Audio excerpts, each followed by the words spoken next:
Hello, hello. So last night, August 14th, I was preparing for bed and I hadn't closed my blinds yet. And I saw the moon, and it's in, hold on, waxing gibbous stage or phase. So it kind of looked like it was half the moon, or like it was tucked into a dark pocket or something. And the moon was orange, bright orange, with like a ring of like orange and pink and white around it. And to be honest, I didn't know what phase it was. I just know it looked like it was half of the moon showing, and a brilliant orange color, or at least that's the way it looked without my glasses on. And I almost picked up my iPad to get information on like what's going on, what kind of moon phase is it? And I reminded myself to pause, to stop. And I took a seat and I held my pug, and we just sat and stared at the moon because it was gorgeous. And even if it happens again and again and again and again, I'm never going to have, or we, my dog and I, are never going to have that exact moment happen again. And I didn't want to ruin it by stopping to take a picture, or I'm curious, so going and finding out what phase of the moon is this? Why is it orange? Blah, blah, blah. And even now, I mean, I just looked and found out that it was the waxing gibbous phase. But there's something inside of me that's like, you don't need to know any more than that. What you needed to know was what you got from last night, from sitting, being present, looking at the moon in the moment that the moon and I were connected. And the connection point was me paying attention, me pausing, me recognizing that I'm in a beautiful moment. And that moment was never going to happen again. Even if I ever have similar moments like that, that moment will never happen again. And I didn't want to pass it up. I've learned some deep lessons in this life, in this walk, in this spiritual path that I am on. I've lost some wonderful people in my life, and I'm watching someone I love dearly, desperately, go through unimaginable, we'll just call it a path. I'm not ready to talk about that.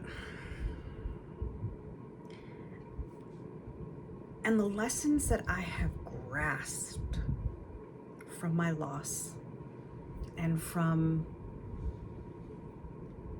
being a witness of something really, really hard has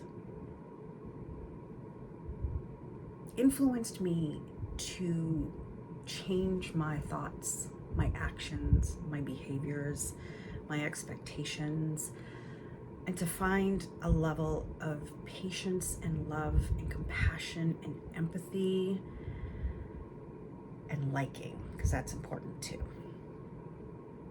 that I've been striving for my entire life. But I've been so distracted by expectations and the mask of the persona I have been wearing out in the world for a long time, until I finally had to look in my own personal mirror and say, are you happy? Is this how you want to live your life? Matter of fact, I was talking to my husband not too long ago, and we lived somewhere in Massachusetts for about 2, maybe 3 years, can't even remember. And I told him, I we lived by the beach. I'm like, I don't remember a lot of that time being there. I remember going to the beach, but it feels like I have a hole in my memory. And he just looked at me and said, that's because all we did was work all the time. We were either commuting back and forth to Boston, or we were working or doing something in the city. We weren't like truly living. And I'm like, oh, wow. I lived by the beach. I mean, like 2-minute walk to the beach. And I barely remember many of those experiences that we had there. And how sad is that? How sad is that? There are people who are like desperate to live by the beach, desiring it, wishing, hoping, planning, maybe even living there. And they're missing out on life because everything else is important. And maybe it is important. But taking a step back and actually looking at your life and saying, I've got 10 things. And these 5, 6 things are really important. But then looking at those 4 or 5 things and saying, I'm doing it, but it's not important. I just got into a habit of doing and doing and doing and doing and doing and doing and doing and doing and doing and forgetting to stop, forgetting yourself, forgetting the moment, forgetting to be a witness of life, forgetting to pray.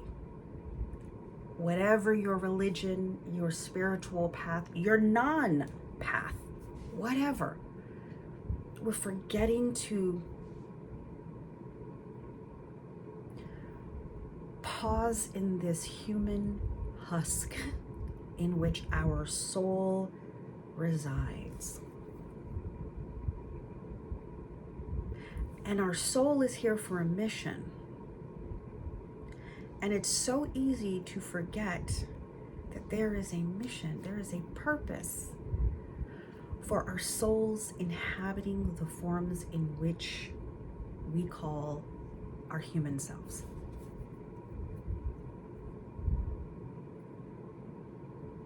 Sometimes I wonder, like back in the beginning of creation, or when humans were first created or came into the awareness that we have right now, the human awareness that we have right now, what life was like, and how far off that path that we've gotten.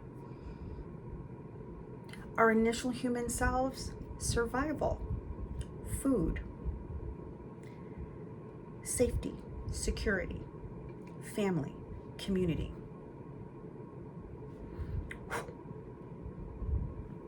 That sphere. And then everything else out of that sat by the fire. Looked at the stars for information, for direction. Watched the sun rise and set. Watched the clouds come in, the rains come in, the clearing of it all. Being in that moment. Having industry, because in order to survive and have food and security and family and community, you have to engage in certain acts and behaviors, and people then became healers, and besides parents, mothers and fathers, they became healers and storytellers and guards, warriors, spiritual leaders, caretakers. But everything else was simplified. I have a room full of books. I mean, you can see a little bit of it, but there's like books. I'm mostly surrounded by books. They didn't have any of that, right? So I get to know the world through reading books. And they, way back when, our original humans learned the world by being in the world, by being active in the world, by being present in the world. And now the distraction level is so high and so intense that we forgot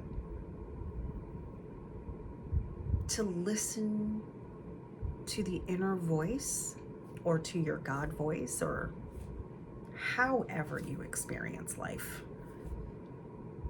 We forgot, or we stopped, or we ignore, or we dismiss that inner voice, that true voice that can guide us to and toward the purpose of existence.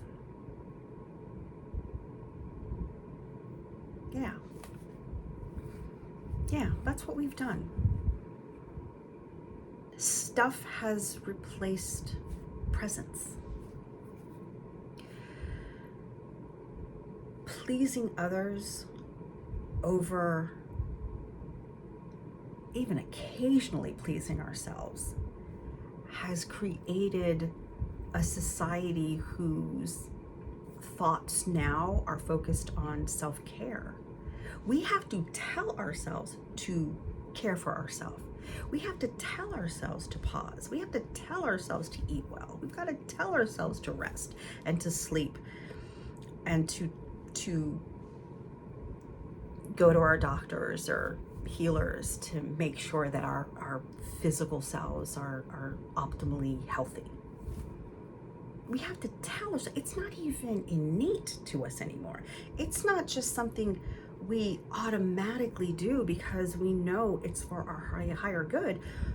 We've just kind of pushed everything off. Even our healthcare, we don't even go to the doctors. We might have insurance, but we don't go to the doctors to make sure that we're good and we're healthy and we're okay, because we have all these other tasks or material things that we're trying to obtain for ourselves in our lives to make us happy. That, to be honest, it's the attainment, the challenge of getting it, that kind of gives so many of us more energy than actually acquiring it. Because once you acquire it, it's yours, right? It's right here.